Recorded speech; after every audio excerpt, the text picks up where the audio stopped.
La foi est une démonstration des choses qu'on ne voit point. Hébreux 11:1. Elle voit ce qui est invisible et s'en nourrit. Elle commence par se confier en Jésus, en qui vous croyez sans le voir encore, et vous réjouissez.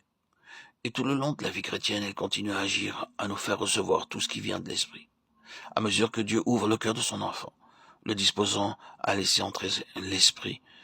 Il l'amène à s'affranchir des choses qui se voient, à se reposer plus entièrement sur Dieu et à reconnaître que c'est dans sa faiblesse que Dieu agit avec puissance. Voilà le but des épreuves et de la souffrance. Paul se sert de termes remarquables en parlant de ses souffrances.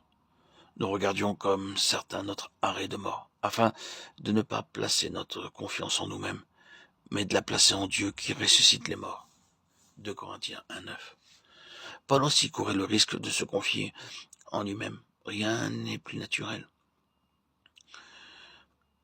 Toute vie a foi en elle-même, et jusqu'à la fin, la nature est conséquente avec elle-même.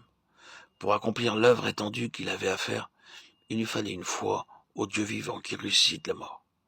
Dieu l'y amena par l'affection qu'il atteignit en Asie, lui apportant son arrêt de mort. C'est l'épreuve même de sa foi qui fut le moyen de la fortifier. Dans le contexte, il appuie sur le fait que c'est en participant à la mort de Christ qu'il fait l'expérience de la puissance de la vie de Christ en lui.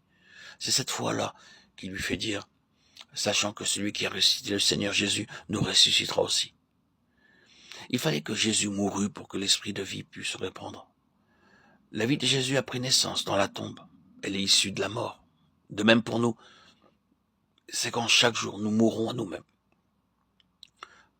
Portons partout la mort du Seigneur Jésus. C'est quand la chair, le moi, sont crucifiés et maintenus dans la mort. C'est quand nous entendons notre arrêt de mort frapper tout ce qui est du moi, que se manifeste en nous la vie et l'esprit de Jésus.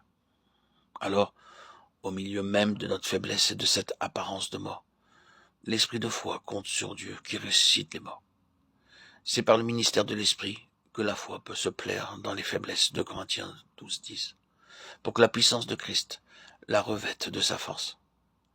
C'est quand notre foi ne vacille pas en s'arrêtant à la faiblesse du vase d'argile, c'est quand elle reconnaît que ce n'est point de nous-mêmes que doit venir notre force, mais de Dieu seul, que l'Esprit agit avec la puissance du Dieu vivant. La même pensée revient encore 2 fois au chapitre 5:5, où Paul parle encore des arts de l'Esprit, à propos de ce que nous gémissons sous le poids, et au chapitre 5:6, il fait mention du Saint-Esprit dans l'énumération des angoisses et des travaux qui accompagnent son ministère. Nous nous rendons recommandables en toutes choses, comme des ministres de Dieu, dans une grande patience, dans les afflictions, dans le Saint-Esprit, comme mourants. Et voici, nous vivons comme châtiés et non mis à mort, comme affligés, mais enrichissant plusieurs. La présence du Saint-Esprit en lui était, il le savait, le ressort caché, la force divine de son ministère.